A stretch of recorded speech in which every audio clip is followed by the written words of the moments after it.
Call to order the Wednesday, what is today? May the 2nd? May 2nd, sir. May 2nd regular meeting of the, rescheduled meeting rather, of the Sacramento Local Agency Formation Commission.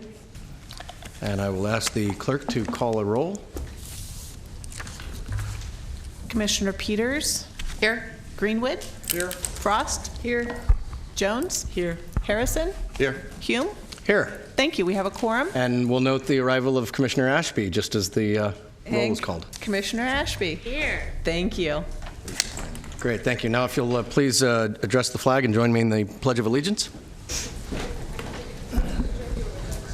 Pledge allegiance to the flag of the United States of America and to the republic for which it stands, one nation, under God, indivisible, with liberty and justice for all. All right, very good. First item is public comment from the floor. Is there anybody wishing to address the commission on something that is not agendized for this evening's discussion? Okay, seeing no one, we will move on to the consent calendar. Can we do the Metro Cable announcement? Sure. Would you like to do that, or would you like me to?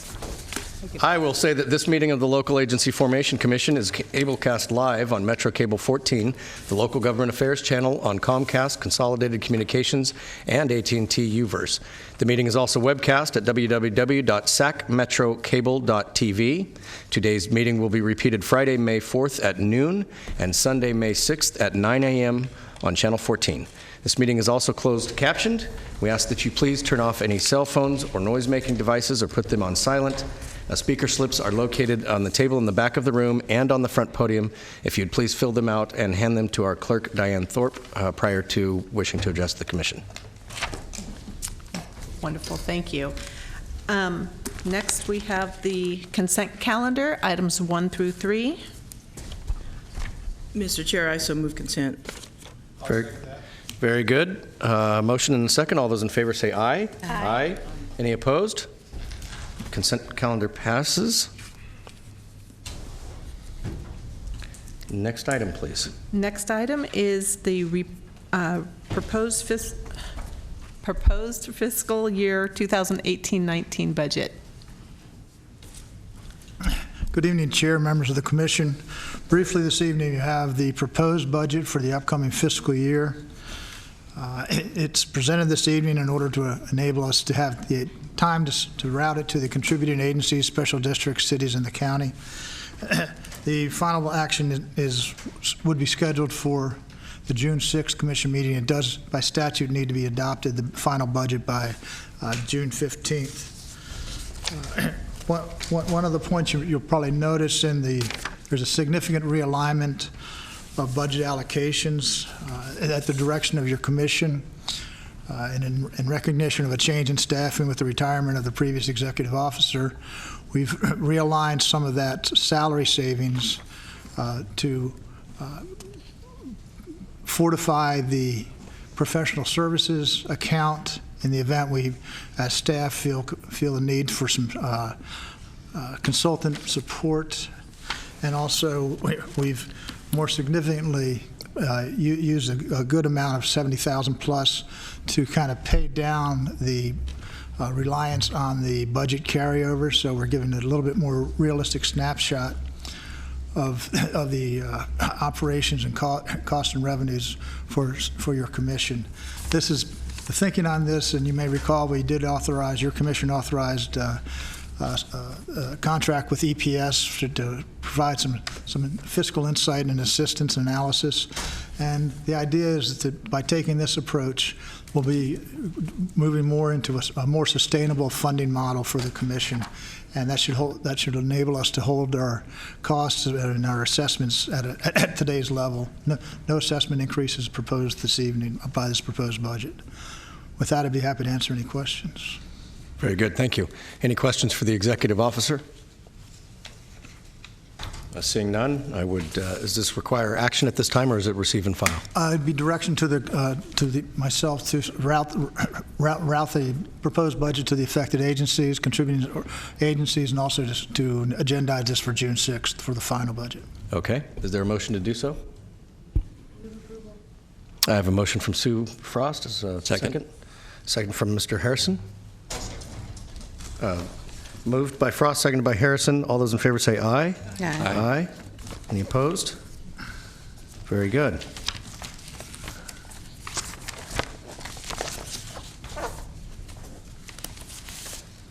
All right, Madam Clerk, please read the next item. Excuse me. Next item is request for reconsideration, landowner-initiated proposed sphere of influence amendments for the City of Elk Grove, Sacramento Regional County Sanitation District, and Sacramento Area Sewer District. And we have A and B on this item also. What I would suggest is that these items are related, so they are agendized as one item, so the commission could take and address both requests for consideration as a single item. Okay. Is there anybody wishing not to hear them both at the same time? Okay, I think that's more efficient. I do have 10 requests to speak. Is there anyone that has not submitted a request to speak? Okay, we'll go ahead and have the executive officer give his report. Before I begin my discussion for the benefit of the commission and the public on the reconsideration, I'd like to point for the commission's benefit. You've received a letter from the Sierra Club raising a concern regarding conflict of interest of LAFCo council, also being counsel to the Joint Powers Authority that's constructing the Southeast Connector. What we've done is, upon receipt of that, I provided it to Commission Council, and also we sought out an independent review on the merits of the concerns raised in that letter. With the responses back from the firm of Barth Daly, a local firm that specializes in local government issues in particular, neither they, our own counsel, nor myself feel that there is any conflict here, and I'm comfortable proceeding with the staffing as exists. Very good. Anything that you would wish to add, Counsel? I'm adding something on another conflict allegation that came in today. So just that came in for our chair regarding property that was owned allegedly back in 2010. And I've checked with the city attorney as well as the advice line over at the FPPC, and there is no conflict, and I'll provide a written statement to that effect. I just don't have time because we just got this allegation today. But it has to do with the fact that the property is located not within the area that would be considered to rise to the level of needing to take the next look, and also you don't have a familial relationship any longer. So I confirm that. So we just wanted to get those two items before we started the hearing, in case there were any questions. So to put legal counsel's into layman's terms, my stepfather passed away several years ago. His family owned a ranch south of Essinger Road, which is a little bit, probably a half mile or so south of this SOI consideration. It was never commingled with my mother's estate. It's now passed on to his heirs. I have no financial interest in it whatsoever. Briefly, let me give for the benefit of the public and the commission, it's been a while since we've been able to get together. A little housekeeping for you. You may recall that the April 4th meeting was canceled. That was as a result of a bulletin issued by the Sacramento Police Department. There is some concern about some planned activities, protest activities in the area that were going to make it problematic for folks to be able to get through the traffic and get down here. So we did consult with the commissions, with the chair, and arrived at the decision that it would be prudent to allow this item to roll over to this evening's meeting. By statute, the item it needs to be scheduled for the first regularly scheduled meeting, which was April, but it can be continued for up to 35 days, so we're still within that statutory window, so we're in good shape there.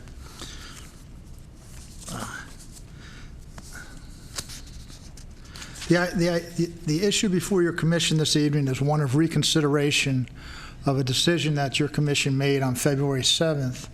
The decision was to approve a sphere of influence amendment initiated by the landowners for territory, give or take 1,200 acres south of Camera Road, east of Highway 99.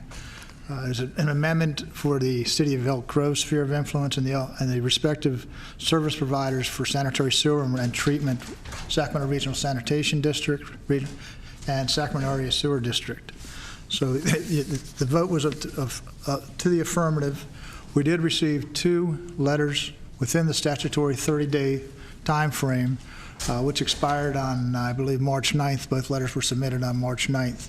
They raised some issues to be brought to the commission. One of the key points for your commission's consideration is to determine the value of the request for reconsideration. Is it bringing forward new information that may have been but was not made available to your commission prior to voting, or is it bringing new information to light that we were not aware of? In reviewing these and reviewing this myself and also with the assistance of Commission Counsel, our recommendation is that you deny both requests for reconsideration, largely premised on the rationale that most if not all points raised were addressed in the environmental and the materials provided to you, be they the CEQA documents, the municipal service review, the executive officer's report, public testimony, and discussion amongst the commissioners. But that's my recommendation to your commission. Your commission renders that decision. So real quickly, I'd like to run through a couple of the points of reconsideration and the rationale why the thinking is that it would be appropriate to close the hearing and reject these requests. And to that end, let me just also touch upon the actions available to your commission this evening would be to receive my presentation, talk amongst yourselves, receive public testimony, and then you can either deny outright, deny incrementally, move forward with some portions with finding merit with them, or approve the entire reconsideration. So those are your 3 options. One of the first points that was raised by the letters was in both letters referred to groundwater and the uncertainty perhaps of whether there is adequate groundwater. One of the charges of your commission is to oversee orderly growth, and in adopting a sphere of influence, it's essentially an acknowledgement by your commission that the territory in question is in an appropriate path, a reasonable path that one can expect for urbanization to occur. There may there are various facilities that are proximate. There's other land use opportunities in the vicinity. So that's the threshold question there. One of the first points raised in one of the letters is that there was public input provided, written input provided that didn't see the light of day, wasn't provided to the commission. All that information was provided to the commission. It's also been posted on our website, www.saclafco.org. That the letters in question are itemized in the report to your commission. The question of, again, stepping forward with the question of anything, are there new or different facts that could have been presented previously?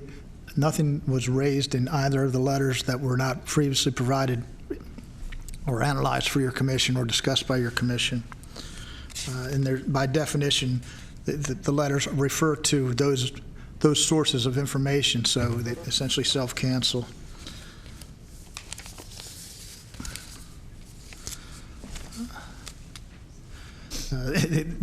Touching again on the question of groundwater, this question or this decision on the sphere of influence is a threshold question. It enables others, the service providers, the City of Elk Grove, to work with the landowners to develop a means of providing services. It doesn't guarantee that those services are there. It does require various satisfaction of mitigation measures and terms and conditions, including pre-zoning and annexation prior to coming back, or application of annexation prior to coming back to your commission for consideration of the annexation. And in support of that annexation, one of the requirements, a critical requirement in statute for LAFCo is the preparation of a plan for services, which really drills down from the very high level points of discussion that are raised and touched upon in the municipal service review. Municipal service review, also called an MSR. An MSR essentially gives you a very high-level foundation by which you can make decisions of a reasonable expectation of services to be available. The step towards annexation is the drill down of where is that capacity, where's the availability, when will the availability be there, and how is it going to be financed. Those are the core elements. There's much more to a plan for services. But in doing that, that's where you will be, the applicant and the city, prior to coming to your commission in consultation with your commission staff, will be identifying the full range of services that would be needed to support what the pre-zoning that is suggested. There's no pre-zoning, there's no physical change to the environment as a result of the decision your commission has made thus far. There's some concern raised about the implications to the South Sacramento Habitat Conservation Plan, which is in draft form. It is working its way through process. The conditions and mitigation measures that your commission is imposing acknowledge that is part of the setting that needs to be addressed, and it can be addressed by the city directly with the federal and state agencies to maintain a respectful interface with the South Sac HCP. There's concerns raised about implications of a separate, distinct project that's being carried forward by the Joint Powers Authority, the Southeast Connector that I mentioned earlier. That's a transportation proposal. Your commission has no land use or transportation authority. The two projects, or the two entities, LAFCo and the JPA, there is no relationship between those two. There is a physical happenstance that a proposed alignment would be in the vicinity of this project, but your decision does not influence how that project is or how that project would be implemented.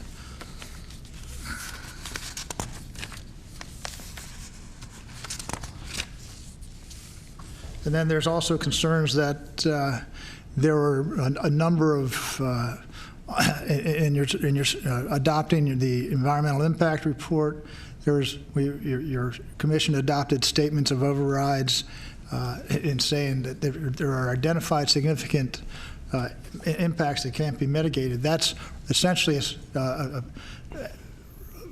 speaking to the setting of the sphere of influence decision. Many of those mitigation measures are more appropriately dealt with at the land use entitlement stage, and that's where the implementation needs to come in, and that's the checklist that comes back to your commission. You may recall, some of y'all may recall, when the City of Folsom sphere of influence was approved mid-late 90s, there were 17 points of concern, terms and conditions and mitigation measures dealing with services, preservation of open space, distribution of affordable housing.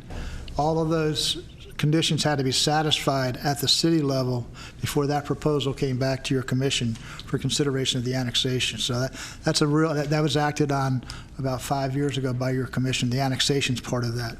So that's a pretty good example of real-time example of how the process can work. A sphere can be determined. If the conditions and mitigation measures can be satisfied, then the process can move forward. If they can't be satisfied, then we've exhausted the process in that regard.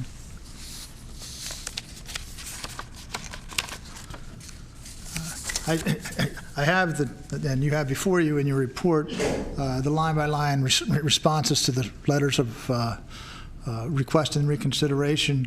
In the interest of time, I'm happy to conclude my presentation and happy to answer any questions, or we can go through the details. It's the pleasure of the commission. Very good, thank you. I have a couple of questions first.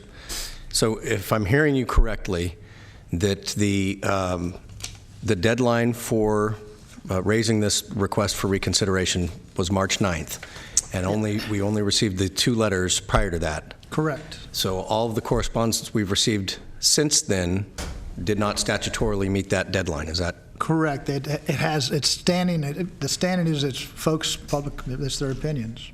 But Okay. it's not statutorily before the commission for assignment of value.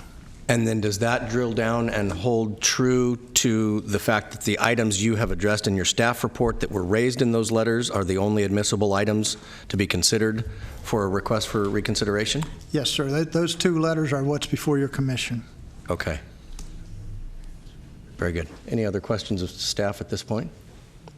And then just one final question. We are not being asked to reconsider our votes or even justify our votes. We're being asked whether or not they've met the threshold with the points that they raised that have presented new or different facts or information that were not taken into consideration at the time the decision was made. That is correct. Okay. And then with respect to the speakers tonight, and I've received a few more slips, I believe. Yep. The issue at hand is that request for reconsideration. So therefore, comments should be more or less directed at this is why the whole thing ought to be opened back up, and not necessarily on the merits or demerits of the application itself. Or the vote itself Or the- on February 7th. Okay.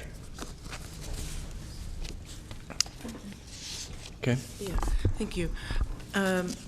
Acknowledging the March 9th date for the petition for reconsideration.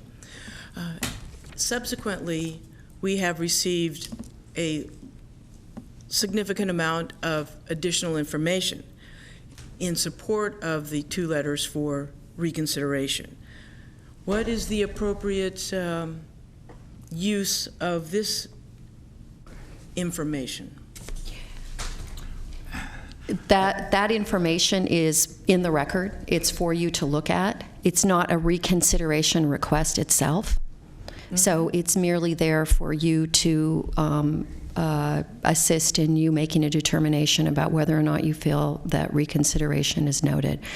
I think it's, obviously this project was controversial, so we will, that doesn't surprise me that we've gotten letters saying we support, the request for reconsideration, because it was controversial when we heard it on February 7th, and all the other dates we heard it.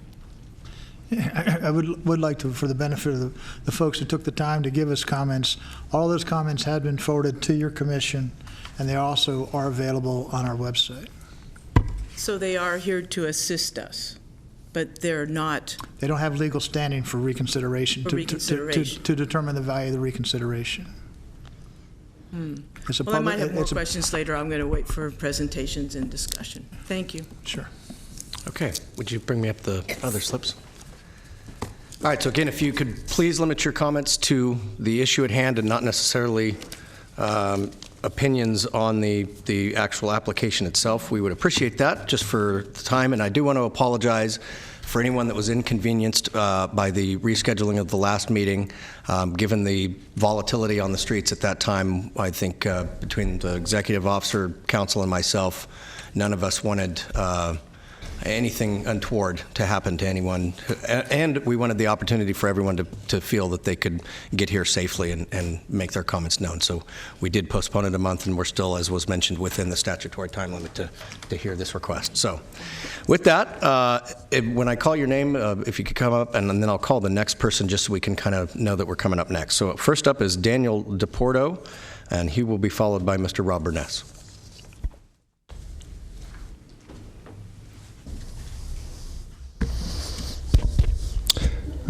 Chair Hume and members of the Commission, thank you for the opportunity to speak here. I'm here speaking on behalf of Camillus Companies and Folletto Development Group. They were the applicants for the Sphere of Influence application that you approved. Again, thank you for the opportunity here. I'm not going to spend a lot of time. We just want to commend staff and your legal counsel on what we believe was a fine job done with the staff report. We agree wholeheartedly with everything in there, both substantive factual analysis and the legal analysis. I also would concur with the emphasis that you've explained here on what the focus of this hearing is. the standard for reconsideration, as has been explained, is that there have to be new or different facts that could not have been presented to the commission previously, and the staff report meticulously, I think, explains that nothing in the March 9th submissions or the submissions up to March 9th met that standard. And while you've received a lot of communications and correspondence since then, and certainly they are before you and represent, I suppose, expressions of, a desire to have you reconsider this. If there's information in those that is new information, then it was not submitted prior to March 9th. So to the extent that they contain new information, then I would respectfully suggest that that's not relevant to the decision as to whether or not reconsideration should be granted. And of course, I would defer to your legal counsel on that. But I just want to say that we appreciate the opportunity here, and I'm happy to, if necessary, I'd like the opportunity to rebut or conclude later, but we'll leave it at that for now. Very good. Thank you. Thank you. Rob Burness, and following Rob will be Suzanne Pecci. Good evening. My name is Rob Burness. I'm representing ECOS. We submitted recently a letter that made 2 points. I'm going to address the points relevant to the transportation and traffic issues associated with the project in relationship to the Camera 99 expansion of the JPA connector. After the hearing to approve this project, the SOA project, a report was released by the JPA connector, which identifies in more detail the environmental impacts associated with the expansion of the connector. The project analysis includes considerable more information that sheds light on the total amount of traffic that will be generated by the project. The environmental document for the SOAA request only looked at Camera as a 2-lane road. It didn't look at any expansion of it. And there was no breakdown by segment, whereas there is a breakdown by segments in the Camera road environmental document. The assumptions for growth in the SOIA EIR were not specified. They were specified in the environmental document for the Camera Road, and that was full build-out of Elk Grove. And the supplemental, they used the environmental document for the traffic information from the MTP for the balance of the area. The project analysis that was done for the SOIA indicated that there would be 13,000 additional trips on Camera Road as a result of build-out of the project. The analysis for the Camera Road connector improvements indicated that with expansion of the road to 4 lanes, the level of service would be still at levels ranging between D and F. And that's primarily because the extension of Camera Road will bring a lot of traffic, as it is designed to do. Extension to Interstate 5, as it's designed to do, will significantly increase the through traffic because that's designed to be a regional connector. Even without this project, there will be levels of service D of F. If you add 13,000 more cars onto Camera Road and those intersections, that will exacerbate that. There has been no discussion of this. There is has been no participation or reaction on the part of the JPA staff on these impacts, and I think this is a significant issue that we think it's a significant issue that since the connector was a basic reason for your justification of some of your commissioners for approving the project, that you You reconsider this and you do it in conjunction with Bilby Ridge, because it too will generate traffic. And the question really is, how much traffic will there be on Camera Road as it's expanded, and will that undermine completely the entire objective of having it be a regional connector? This is a big issue, and we think it justifies your reconsideration. Very good. Thank you. Suzanne Petchy, and following Suzanne will be Mr. Ed Owen.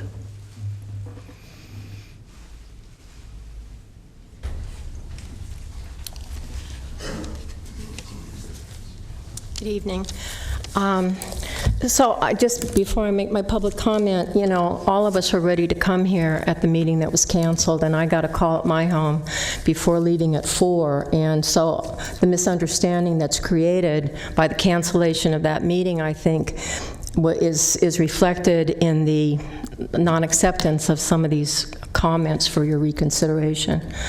In saying that, for the record, I really think it's really my opinion that the LAFCo approval of the Wackman Highway 99 SOI comes at a very bad time and really poses what I perceive as a potential conflict of interest as the Regional Sands Sacramento County Ag Habitat Land Recycle Water Program, known as the WISP, comes before the State Water Board tomorrow. It's the last item on the agenda. And, they're going to be very stringent in looking at this project, and they're going to be ranking it with the other 7 projects.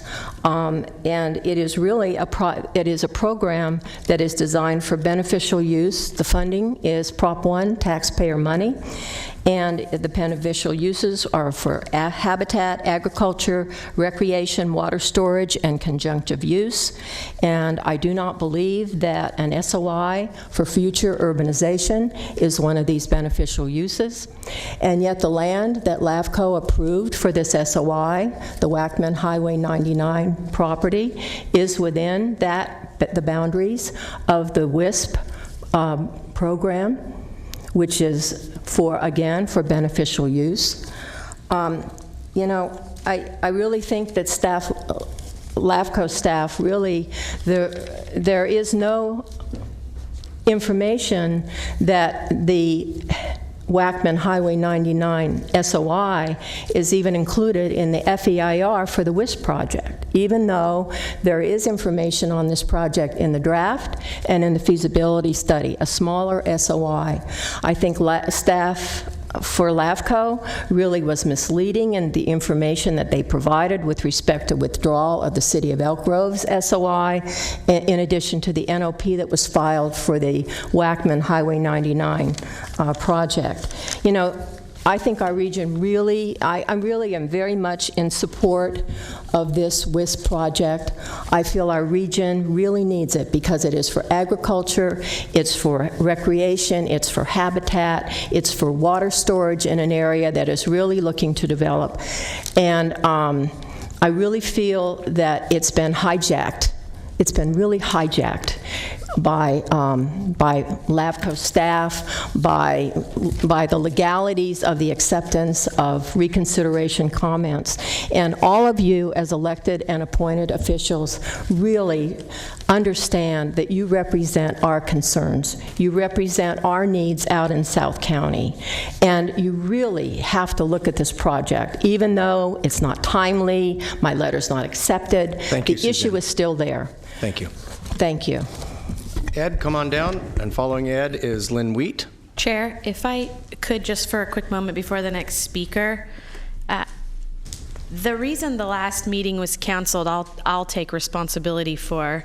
The city of Sacramento has been under a significant amount of pressure over the last few weeks, and it was my office that called LAFCO and recommended that we not have that meeting.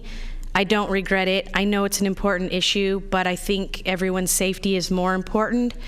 And having lived through a few of the meetings that we didn't cancel, I would just tell you I think we made the right decision at LAFCO, and I will take full responsibility for the fact that the last meeting was canceled. Right, and that's what I'm not saying that. Right, I know we can't have a, I know we can't have a back and forth, but I just wanted to make it clear that it was really my call. Thank you. Thank you. Ed, come on down, and then Lynn Wheat, you're on deck. Hi, Ed Owen, Elk Grove resident. We were here back in 14, 15 with this expansion. It's been modified and apparently has been approved. But my concern is that you're really pulling a lot of the water from the people who depend on it. I have a well, and my whole area around me, people have wells. And there's even some rumors now that there may be a possibility of putting meters on wells so that they can determine what our real water use is, because we're allowed so many acre feet now. And I have a vineyard and I have to irrigate. So if they keep pulling the water away from the area because there's only so much water, we're going to really impact us. And I think this is a project that shouldn't have been approved, but that's another issue. But I'm very concerned about the water and the impact on the facilities that we have in Elk Grove. Thanks, Ed. Lynn, come on down, and following Lynn Wheat is Brian Schob.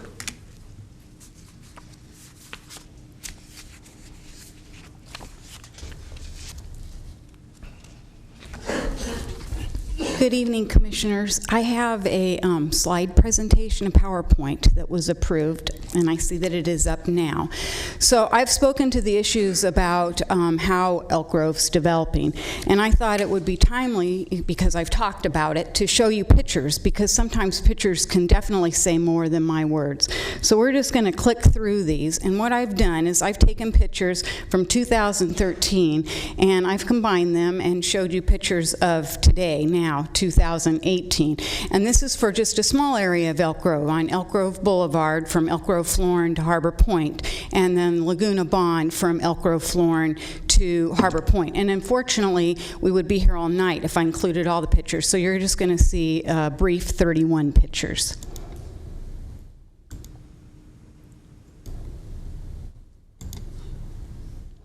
This one's really interesting. Coming soon in 2013 was a shopping center, and in 2018 we're still waiting that shopping center.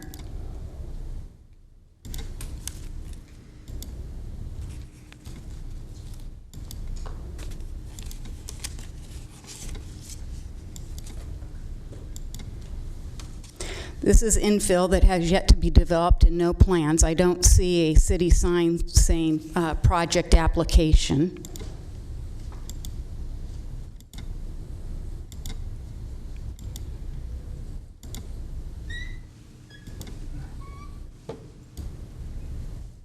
Costco, interestingly enough, how we bring business to our city is by giving taxpayer incentives. So each time a taxpayer, Elk Grove resident, goes to a Costco, half of the city sales tax will be going back to Costco and the developer. Lynn, I'll just note for you that the clerk didn't restart the clock, and I think Mr. Owens had about 2 minutes left on his time, so I'm rushing it through.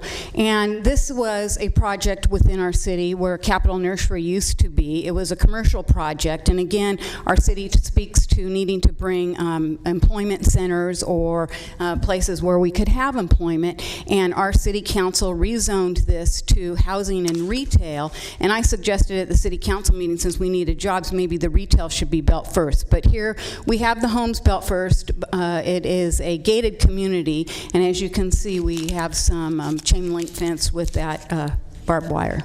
And this is on Elk Grove Boulevard. This is right along our city hall. So when we have our economic development department working on bringing us more medical offices that they say we need, or more offices, we have quite a bit of space within our city available. I did take a little trip out to our industrial area, and of course I didn't peruse the whole area, but there's quite a bit of available space out there. We've seen the pictures. Do you have a comment you'd like to make? Yes, I'm going to make my comment right now. This is Sterling Meadows. When I submitted the letter, I want you to see that this is a project underway. The City Council in 2007 approved this through a rezone general plan amendment, removing commercial, making it all housing. This is a housing development that now our City Council wants to get that 30 acres of commercial back. I couldn't figure out why they weren't giving the developer an extension on that development agreement to allow them to build what they were intending to build until I discovered that these particular developers, business people, are from out of state. Again, this is Okay, Lynn, at the edge of our you're, town. you're diving into the weeds on Elk Grove issues. You're not presenting information that was not available for consideration, so you're not addressing the issue of a request Well, for one of the reconsideration. things that the LAFCo commissioners are supposed to look at is preserving our farmland and decreasing urban blight. And so what I'm trying to demonstrate is, as Elk Grove focuses and funds infrastructure out to SEPA with taxpayer money, that they're looking outside the boundaries and not necessarily caring for what's within our city. So Okay, that's and what that I'm would be a trying to great point to make at a time if this item is reconsidered, which is what we're talking about tonight, is whether or not to reconsider it. So what I'm suggesting is that as you reconsider this, I can bring this back to you. Thank you. Thank you. Okay, Brian Schob, and following Brian is Suzanne Haig. Yes, good evening, commissioners and staff. My name is Brian Schob, and I'm with volunteer with 350 Sacramento. I'm also a Sacramento County resident. 350 Sacramento. Thank you.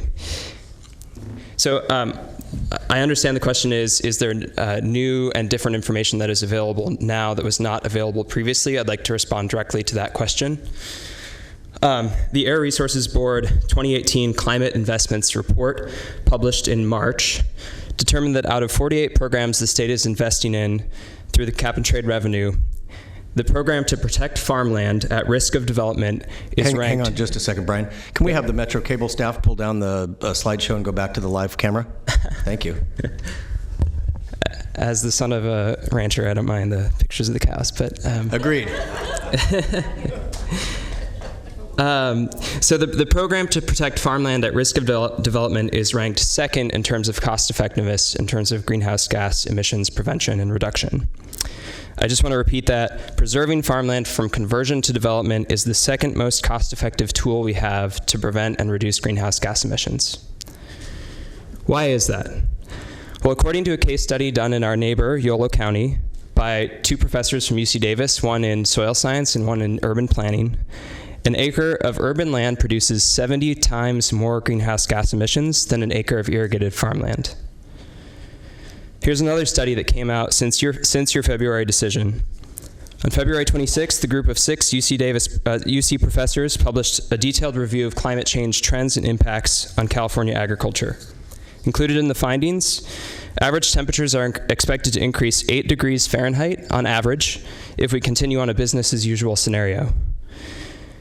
Furthermore, we can expect an increase in the frequency and intensity of heat waves in this region, and by the end of the century, experience a 65% loss in snowpack, a 50% increase in severe droughts, and a 50% increase in the number of severe flooding events. Now, the researchers' focus was on the impacts of those trends on agriculture, but I submit to you that all of those findings have severe implications for this region, particularly in terms of heat waves, urban heat island effect, and flood risk. Here's one more study that was not available at the time of your February decision.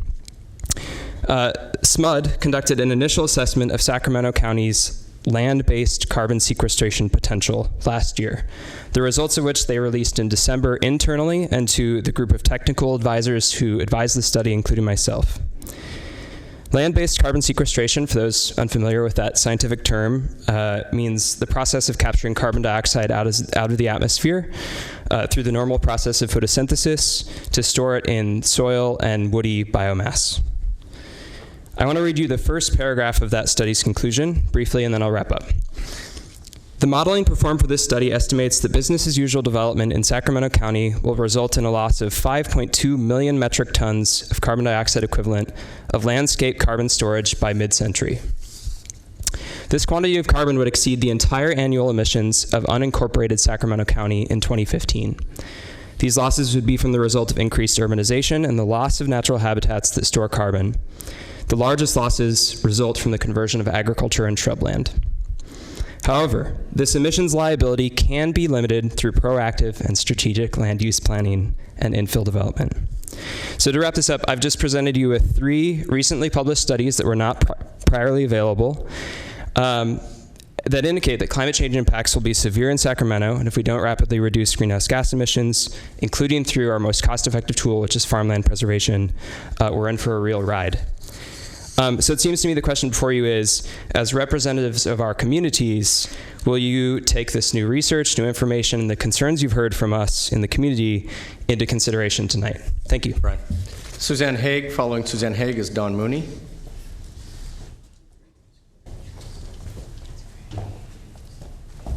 Chair Hume and Commissioners, thank you so much. My name is Suzanne Haig. I'm here as a resident of the Sacramento region, and my concern is that there is information that's being brought to the table that is not being considered because this is somehow being rushed through. I and my family came to the hearing that was scheduled that was ultimately canceled, and fully understand the reasons for that cancellation, but there were other folks here that same night that didn't get the notice like us, and it seems like there is a proposal being considered that is being rushed through, and this commission's mission and responsibility is really to represent all of us within this region, all the citizens of this region, and to really hear our concerns and do your due diligence. And I understand that there was a lot of study that went into your initial vote, but I do think there's an additional information that has come to light. And I really urge you to request, to hear the request of the citizens that you're representing here tonight to reconsider some of this new information. In particular, I'm very concerned, just as a citizen of the region, about the water table issues that others have raised, the traffic issues, and the concomitant air pollution issues that have been raised. I don't know if you all saw that we were recently ranked number 5 in the country for the worst air quality here in the Sacramento region, and the air quality issues associated with suburban development and the loss of agricultural land are absolutely linked to those things. And finally, I just wanted to say, too, that, you know, if you were a team of surgeons and you were rushing to the surgery room to make an unalterable change in somebody's physical being, and somebody ran down the hall and said, I have more information for you, you would stop, even though it was not sort of the usual protocol to do so. And I think that's what we're doing here, is just we're considering an unalterable change. When we lose agricultural land to suburban development, it never goes back. We can't log on to Amazon and order more. It's gone forever. And so I just urge you to really take the information at hand seriously, to take our time with this. We're not asking for a big change. We're just asking for more time and consideration for information at hand. Thank you so much. And my fellow citizen and son would like to say something as well. Say your name. Asa. And what do you want them to do?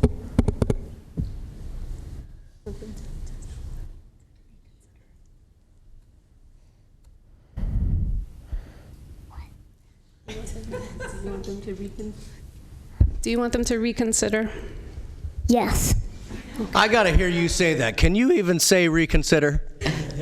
Reconsider. Very good, young man. Thank you. Thank you very much for your time. Okay, next up, Mr. Mooney, and following Don is, looks like Matthew Baker.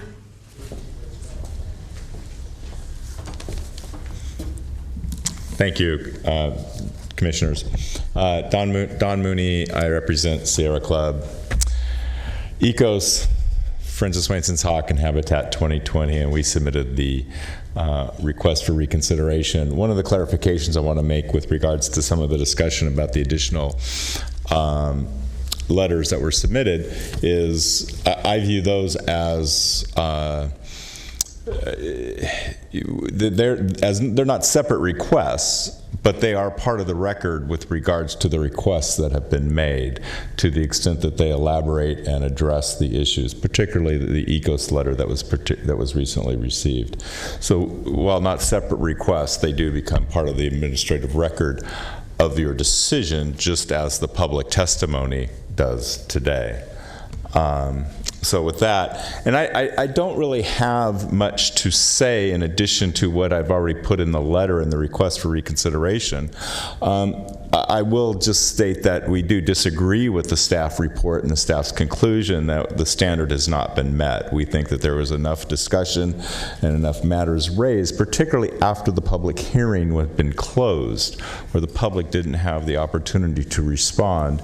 And even some of the comments that were made by staff and the project applicant during the hearing, when the public only has 3 minutes per person or a set time and has prepared remarks, and there's not really an opportunity to respond to some of those things that were raised and addressed, or raised that hadn't previously been raised, such as, you know, sufficiency of groundwater and things, and the benefits to the JPA, to the connector. So we think we've met that standard. We think we've addressed those issues in our letter, and we hope you take a vote and reconsider to reconsider this, and that the vote is to reconsider and to deny the application for the sphere of influence. Thank you. Thank you. Matthew Baker, and following Matthew is Jude Lamar. Judith. Good evening, Commissioners. My name is Matthew Baker. I am the Policy Director for ECOS and the Planning and Conservation League, and I too are... You can never hear me on these microphones. Can you hear me now? Mm-hmm. So, good evening again. I too urge you to reconsider this decision. I do think that there has been relevant new information brought to your attention, whether it was before March 9th or after is irrelevant. I think particularly of relevance is the recent traffic analysis for the connector that should warrant your attention. But despite any new information that you get tonight, you're of course also hearing a very strong emotional plea to reconsider. I know that may not be a criterion for your decision tonight, but I hope very much that you don't simply dismiss the urgency of that plea. This, by all accounts, including the project's own environmental report, is an expansion that will have very severe impacts for the whole region. And I hope that you would take this opportunity to rethink this decision that really speaks to the core and challenges the core mission of LAFCo. Thank you. Thank you. And I think that what we couldn't hear is Matthew was citing your Policy Director for ECOS. Could you state your title and organization again? Policy Director for the Environmental Council of Sacramento and the Planning and Conservation League as well. Thank you. Appreciate that. Okay, Jude Lamar, and following Jude is Phyllis Eilert. Sorry if I butchered your last name. Good evening, Commissioners. Thank you for this opportunity to address the reconsideration request.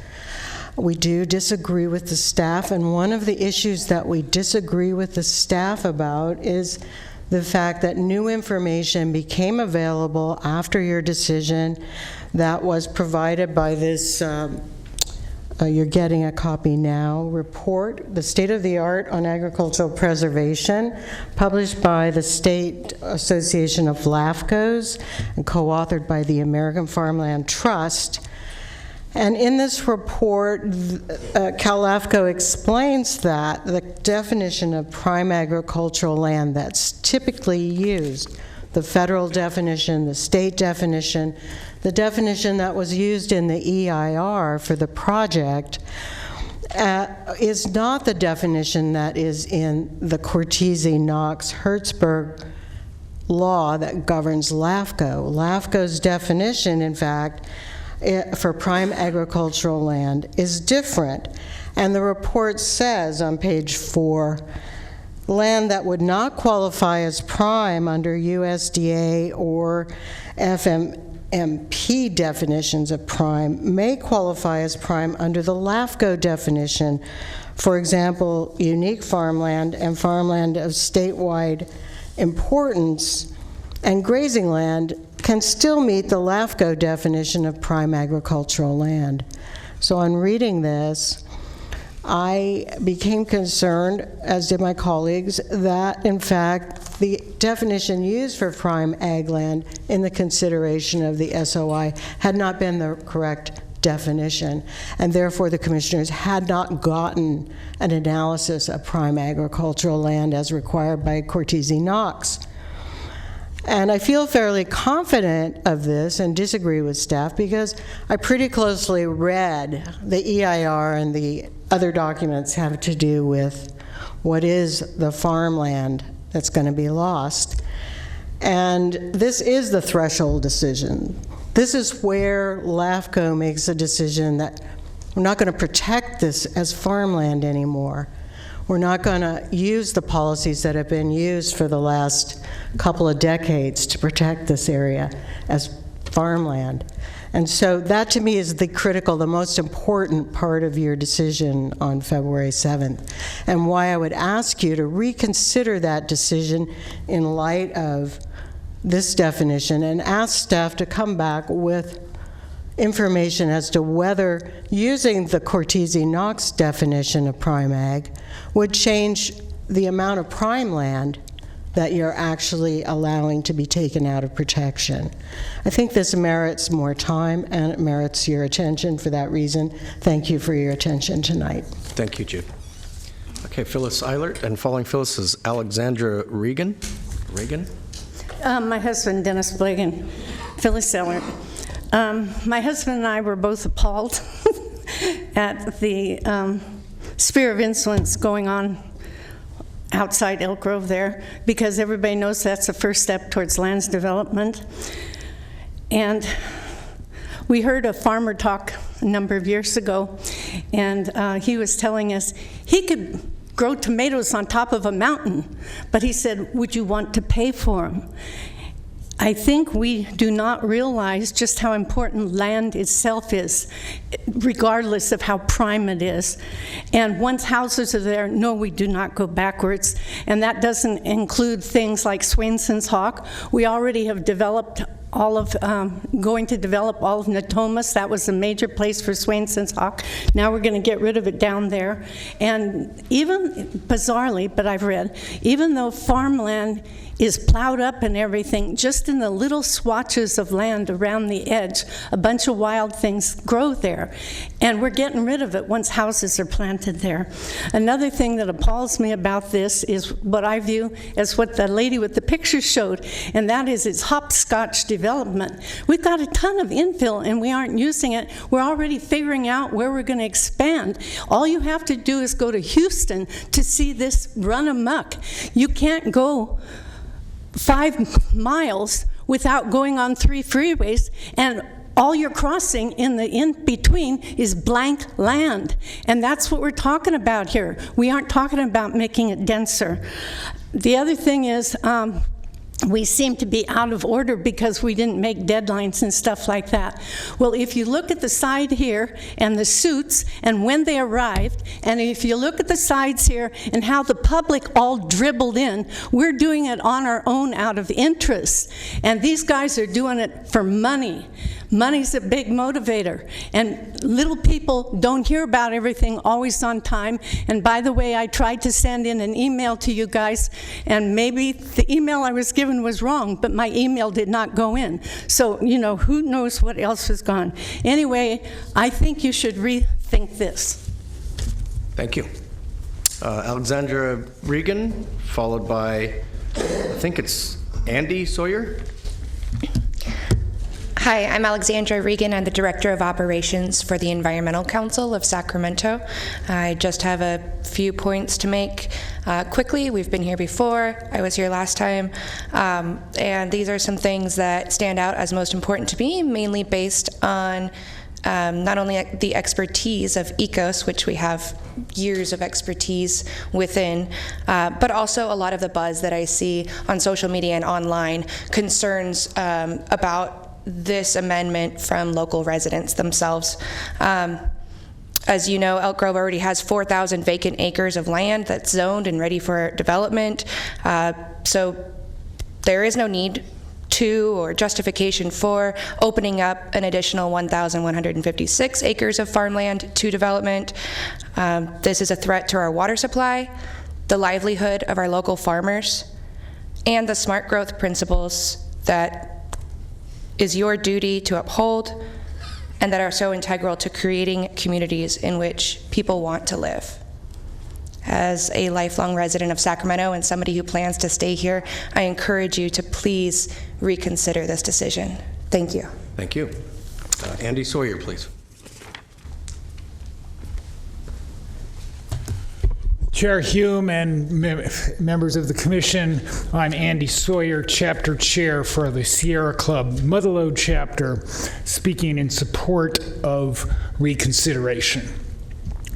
Your staff have urged that reconsideration be rejected based on an exceedingly narrow interpretation of permissible reasons for reconsideration. We believe we've met even those very narrow that very narrow interpretation, but as Don Mooney explained, a more reasonable interpretation is appropriate. The staff interpretation defeats the whole purpose of having a reconsideration process. Reconsideration, which is available before many state and federal agencies, allows the agency to take a step back, think through where it's going.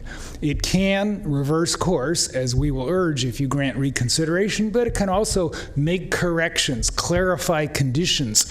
It can better explain the basis of its decision. All of that can avoid litigation, and it can make a better record if litigation ensues. The interpretation being offered defeats all of that, and the question is, why allow consideration, and especially why limit it to 30 days if it's all about things that happened after the original decision, rather than reconsideration, rethinking this before you go ahead. I'd also like to emphasize the second point made in the ECOS Habitat 2020 letter about the failure to even mention or consider Land Use Policy 127. There's a lot of discussion about how this is inconsistent with the urban services boundary that the county has. The county's Land Use Policy 127 indicates that this isn't even consistent with the county's policy about when to allow expansions of the urban services boundary. It's important to consider that because this commission doesn't have an agricultural and open space protection policy. It should, but it doesn't. So at the very least, it ought to grant reconsideration in order to take into consideration the only one available, which is the county's Land Use Policy 127. We believe that reconsideration is desperately needed. It's time to give more thought to this approval, considering the massive impacts, the massive amount of information showing that you haven't fully considered the issue. I urge you to grant reconsideration. Thank you, Mr. Sawyer. His was the last speaker slip I have, so I'm going to go ahead and close public comment at this point. And I have a question either for the executive officer or for council. Is a sphere of influence amendment, is it considered a project under CEQA? Is it literally defined as a project under CEQA? It is a project. The only entity that has discretion for a sphere of influence is your commission. LAFCo is the only legislative body that will take an action in the process. That's why in the course of analysis, your commission is the lead agency. The pre-zoning, the act of pre-zoning shifts that responsibility for CEQA analysis to the lead agency becoming the land use authority. So yes, it is a project under CEQA. It is a discretionary action by your commission. It is not under LAFCO. There's the sphere of influence section, and then there's the section that deals with reorganizations, which is annexations, detachments, formations, that sort of thing. Reorganizations are subject to protest provisions. A sphere of influence is subject to the discretion of the commission and the 30-day reconsideration period. And then, like any other project under CEQA, there are varying levels of environmental review that you can conduct. Yes. Is that available as well for a sphere of influence amendment? Or does it demand that it's an EIR level review? No, it begins, there's 58 LAFCos, 58 counties. L stands for local, and there's different standards, different thresholds throughout the state. Here, we do an initial study and as a result of the outcome of the initial study, we make a determination of which path to follow, an exemption, a negative declaration, and the EIR. Because of the nature of this proposal, an environmental impact report was determined to be appropriate. Okay, but there will be additional environmental impact reports along with the pre-zoning, with any annexations, those types of things, where those services and mitigation measures and things will be more detailed and accurate down in the weeds. That will be at the local level, and at the LAFCo level, as a companion to that is as the plan for services that we discussed earlier. That's going to spell out the timing, the capacity, and the financing of services for all services necessary to support the development. Okay, thank you. Any other questions for staff at this point? Commissioner Harrison.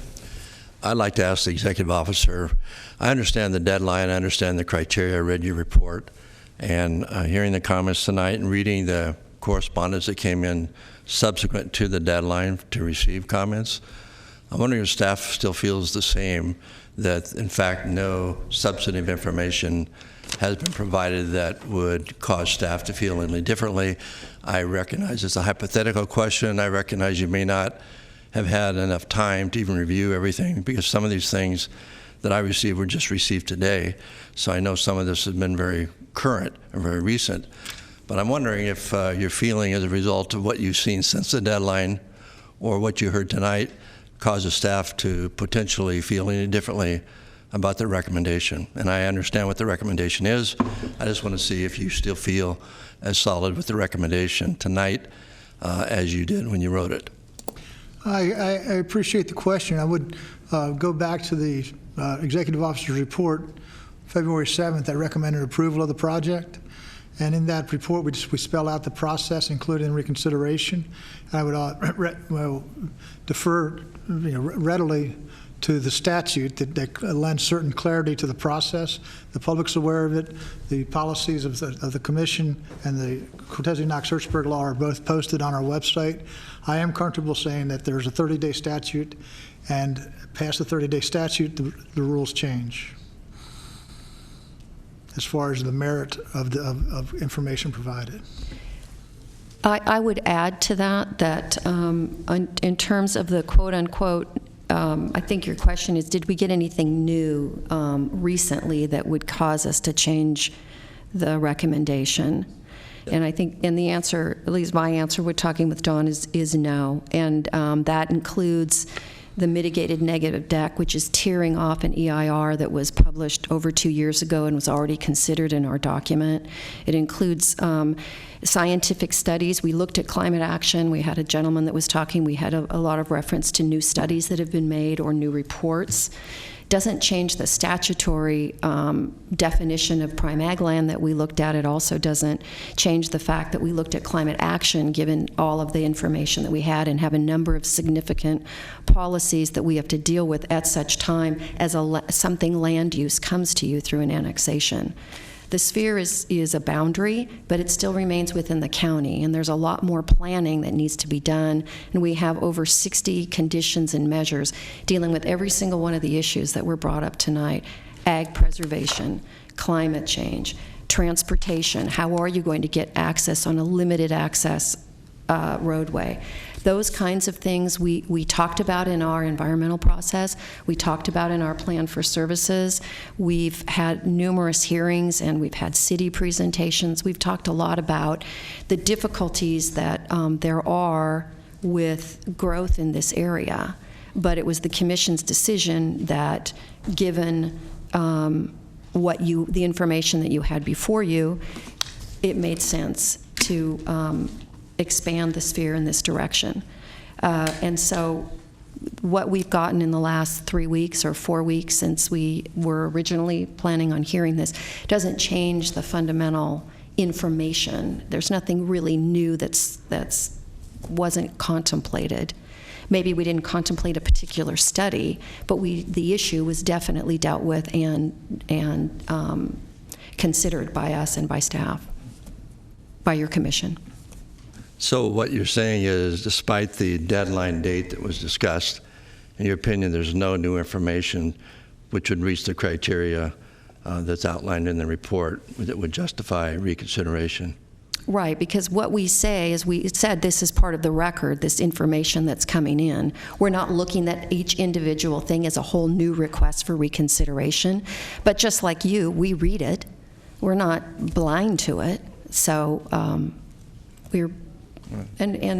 someone made a point about stepping back and looking at it. Reconsideration really isn't for that. It's a very statutory process, and it's a statutory requirement that it be new.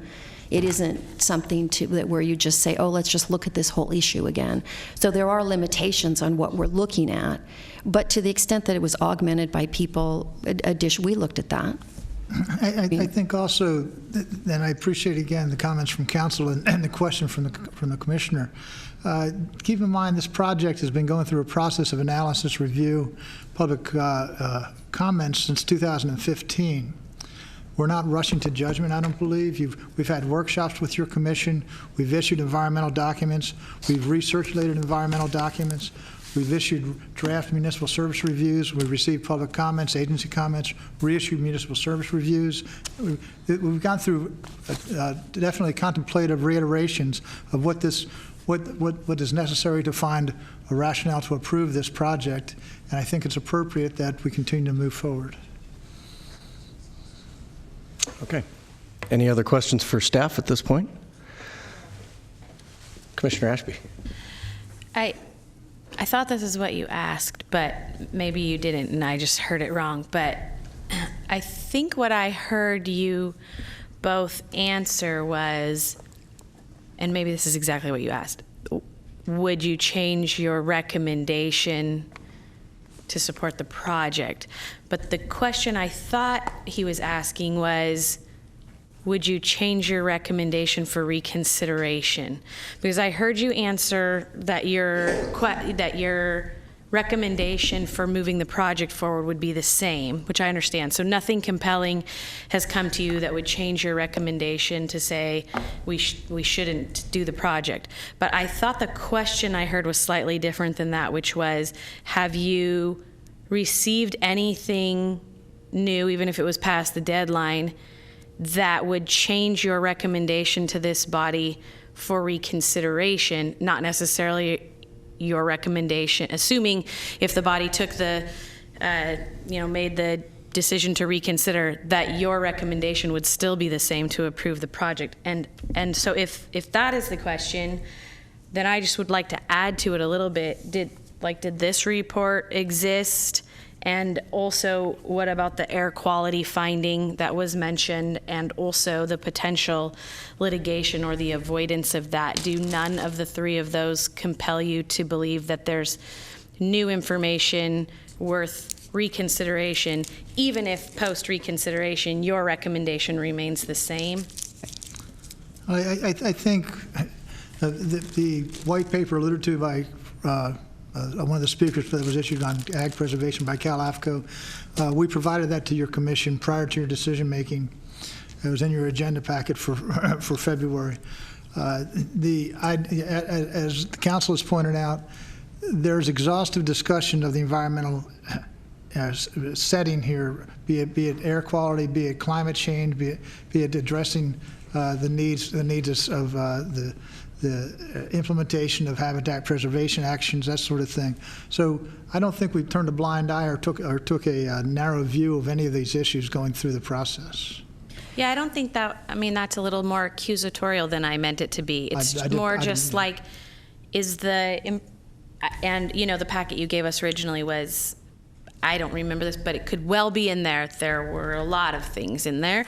But the air quality finding that was new, it's not to say you didn't consider air quality, but perhaps there is a new finding, perhaps there is a new issue worth reconsideration. I think that's more the question. It's less accusational, more just, hey, is there something else out there would it make this whole thing easier if we voted again? That's at the root of this question.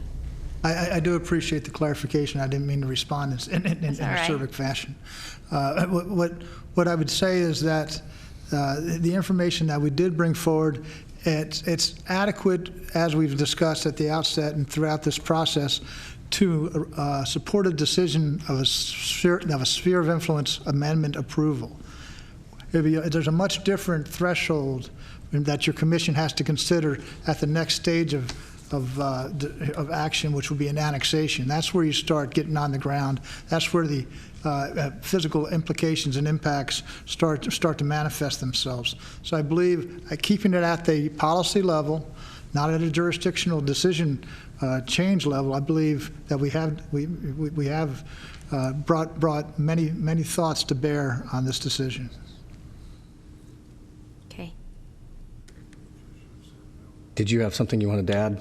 Well, I was just going to say that the answer is specifically there's nothing new that would change, have us go back. Even though the air quality do a report, it had to do with climate change and some of the potential accelerants to that. But in our environmental document, we talk about that, and we have a condition that talks about at such time as you start to deal with actually land use changes, you will have to implement some severe mitigations to reduce the impact on So climate. I think what I hear you saying is that while there is a new air quality finding that you feel you sufficiently addressed air quality issues anyway without that report based on information that was available at the time. That's correct. Okay, any other questions for staff at this point? Commissioner Harrison, did you have a request to speak? I just want to add, since they're trying to clarify my question, let me just say it again more succinctly. Has there been new information since the deadline that, in your opinion, may qualify to the level of meeting the criteria that reconsideration would be justified? Yes or no? That would be a no. Thank you. Okay. Commissioner Frost.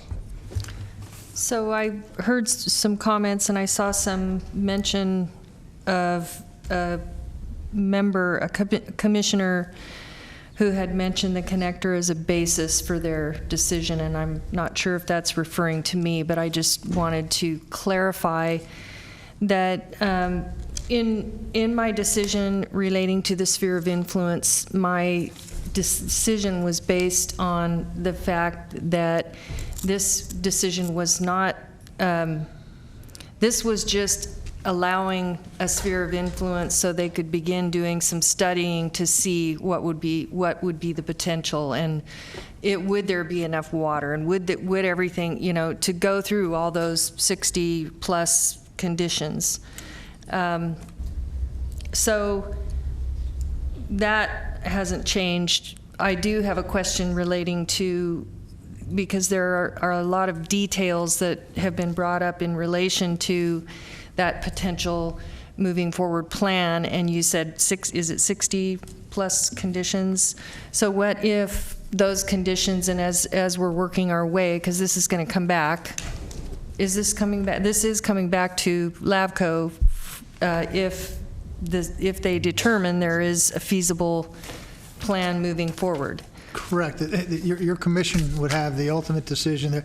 The city can do planning, the city can do pre-zoning, the city can assign land use expectations, but without the approval of your commission, there's no jurisdictional boundary change, there's no annexation, and that's where if you will, to oversimplify the checklist of mitigation measures and terms and conditions, that's your guide, your guide to get to. For your decisions, there's no time frame for when it may find its way back here. We expect typically a sphere of influence would anticipate urbanization and services to be available within 5 to 10, 15 years. And that would happen at the city first, and then it would come to LAFCo again for a final decision. That's correct. And so all these concerns, in theory, are going to be addressed throughout that entire process over time. That's, again, I would use, yes ma'am, and the example of the checklist that really was applied by the city of Folsom in the 10 years between, or 12 years between your commission action of approving a sphere of influence and their actual bringing an annexation proposal to your commission. And so, that being said, that's comforting in knowing that these issues will be addressed moving forward. It's not like this decision on sphere of influence is making a final decision on air quality or water or any of that. It's going to have to be rectified and rationalized and proven and come back to the board. And those decisions will be reliant upon the information available at that time. Thank you. Commissioner Greenwood. Deliberation? Turn your I'm microphone just going down the list. I think Commissioner Frost kind of kicked it off here. I didn't realize we were going down the line here, so I apologize. That's okay. You almost caught me nodding off. But I didn't catch you actually nodding off. No, So I didn't that's a do good that, thing. no, not for a fact. I suppose you're asking for me for my comments about what we've heard. Okay. I think the question comes up whether there's relevant information that we've learned or we've heard tonight that would make us change our mind and for reconsideration. And I've made copious notes here as we listened to everyone. There were 12 different people that talked to us tonight, and tried to digest everything I had with an open mind. Try and also look to see and ask that, well, I consider the acid test was there something I heard tonight that made any difference? I heard some things I wish I had heard before. I'm not so sure that, that would have changed my mind. But overall, I can't say I heard anything tonight that was new, that was different than what I expected to hear and have heard before. And I know the key issues that were brought up were around water and water availability and groundwater in particular. Also air quality, which was mentioned a while ago. And also staying within the urban services boundary. And also services, being able to provide adequate services.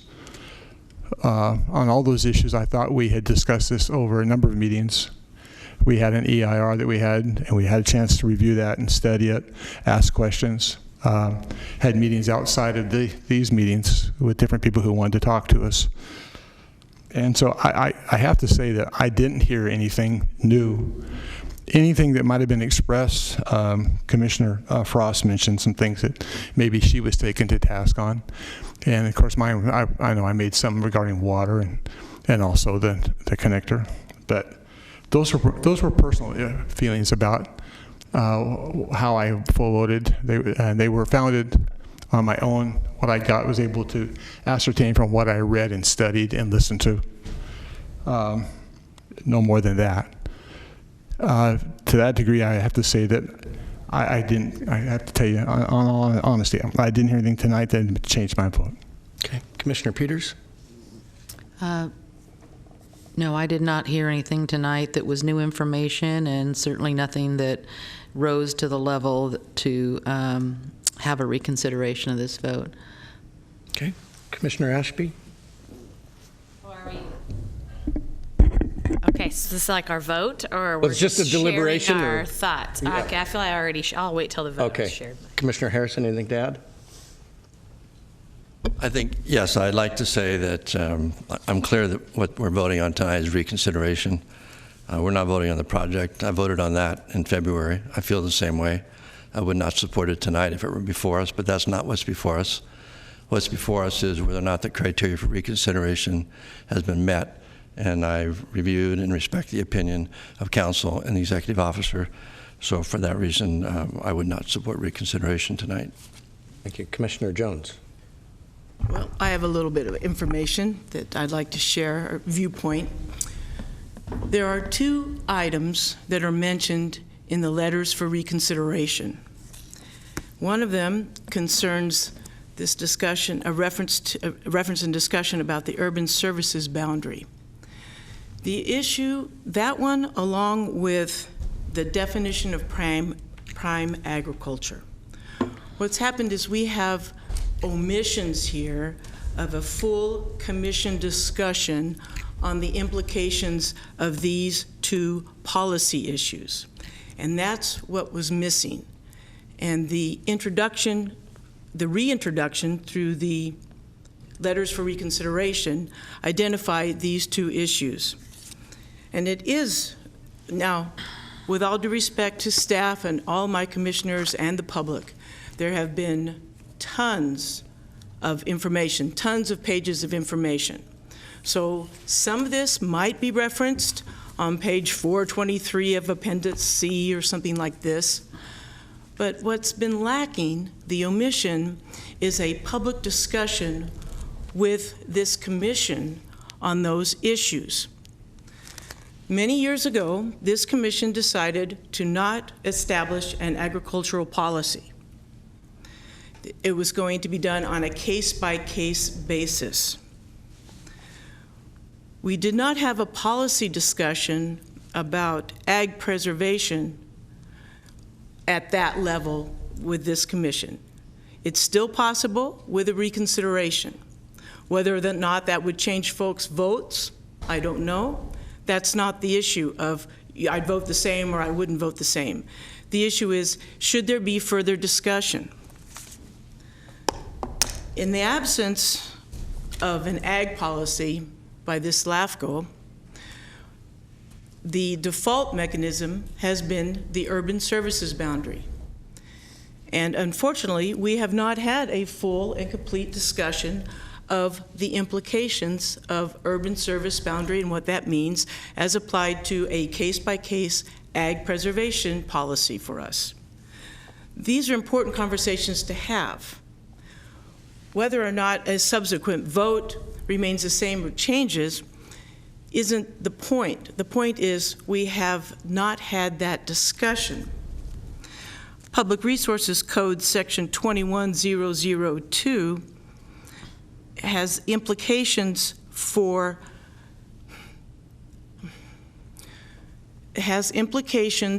approving significant and unavoidable impacts, in that we get into a subsection of what's really vacant within the existing boundaries.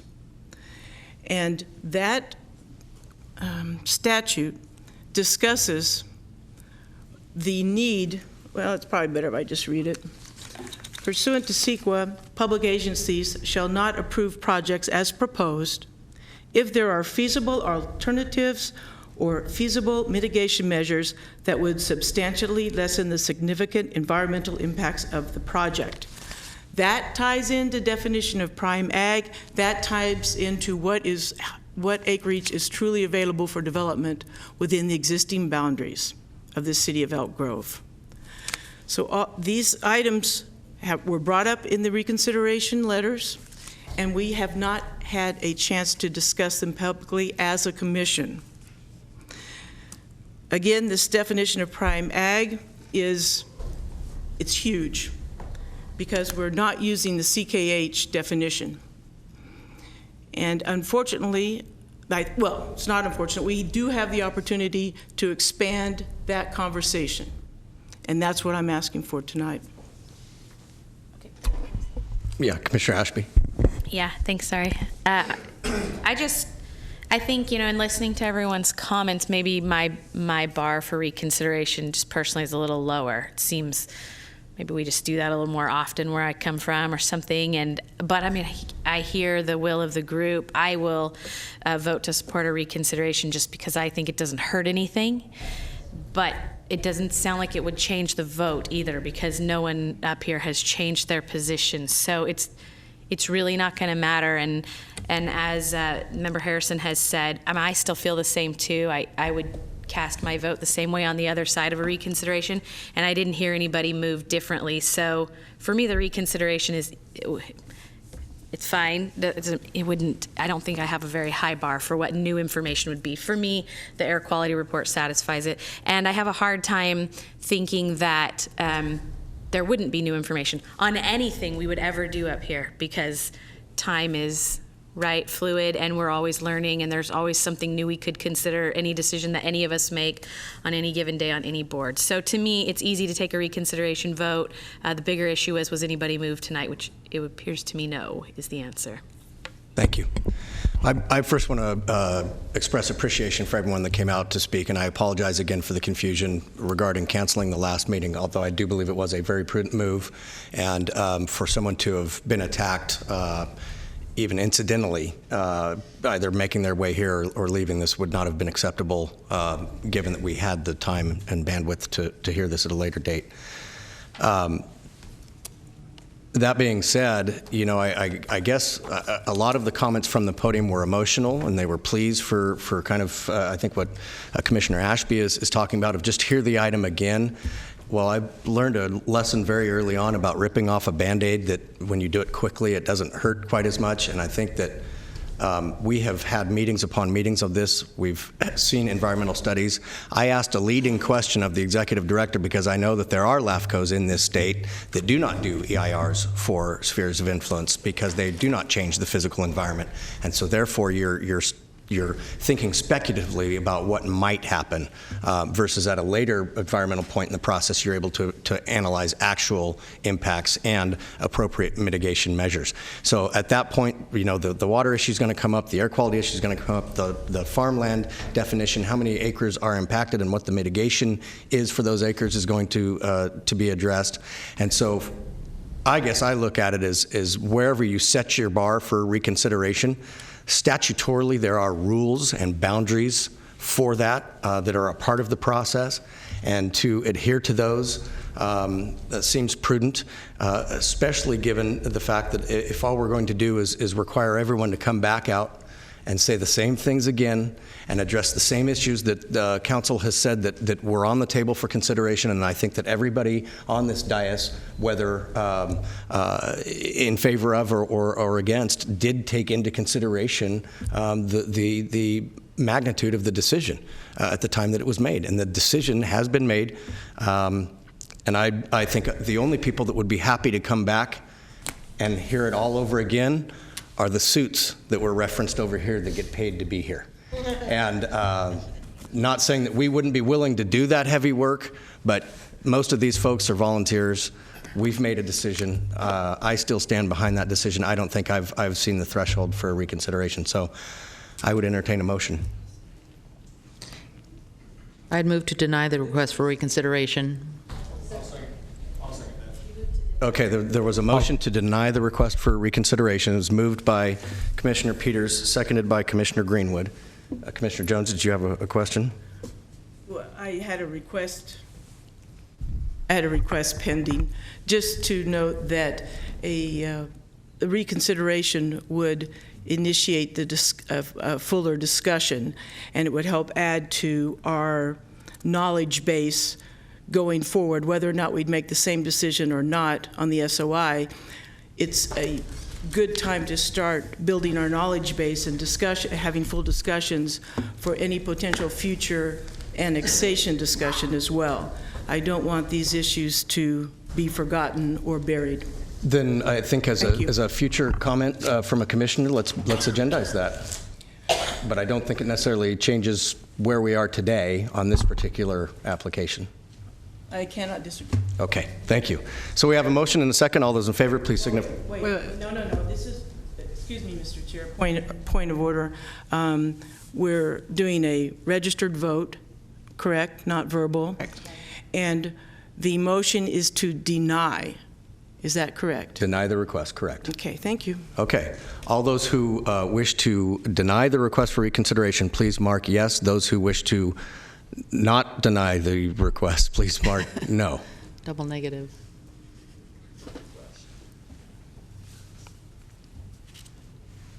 Yes. So we have a 5-2, so the motion to deny is passed. And that was for both items? Correct. Okay. Thank you, everyone. If the clerk would call the next item, please. Real quickly, the next items were folded into, that was a matter of protocol so we could agendize them and include them on our website for the public. So we called out the correspondence information. You have that in your packet.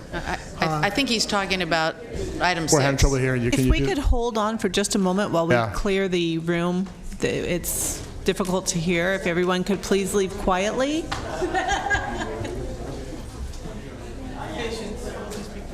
They'll be gone shortly.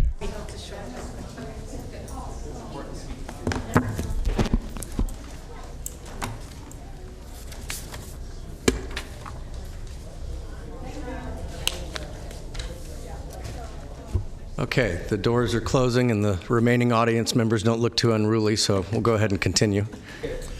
Just real quickly, I'd move to item number 6, Executive Officer Commission Council comments, being the next item on your agenda. I'd just let the Commission know that the clerk and myself did attend the LAFCo statewide staff workshop at the end of April in San Rafael. There's 3.5 days of intensive workshops on LAFCO-related issues such as ag preservation, air quality, transportation, bringing them all together. So it was appreciate the indulgence by the Commission to allow us to go, and I think it was time well spent. That's all I had to. Very good. Commission Counsel, do you have anything you wish to add? Okay, very good. Comments from commissioners? Would you like to see a workshop discussion agendized or something to that effect? Thank you for asking that. Actually, many months ago, I had discussed that with staff in terms of a discussion about the urban services boundary, and just to make it timely so that it isn't a rushed situation, and where we have maybe perhaps even more of a workshop type of atmosphere to discuss that. And that might lead to another workshop or discussion on ag policy. Thank you, Mr. Chair. Okay. Is there will of the Commission to schedule such a discussion? If I may. In fact, I was just going to, the two weaknesses I heard tonight in the discussion about whether or not we should reconsider or not, one had to do with prime ag land. And you brought up some really good issues there, Commissioner Jones.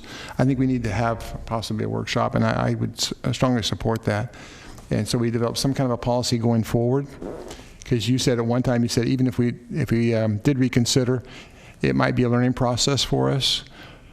We voted it down, but why not go ahead and have learning process anyway? And so I would support that idea. Okay. Any other comments? No? Okay. I believe that means we're adjourned then. Mr. Chair? Thank you.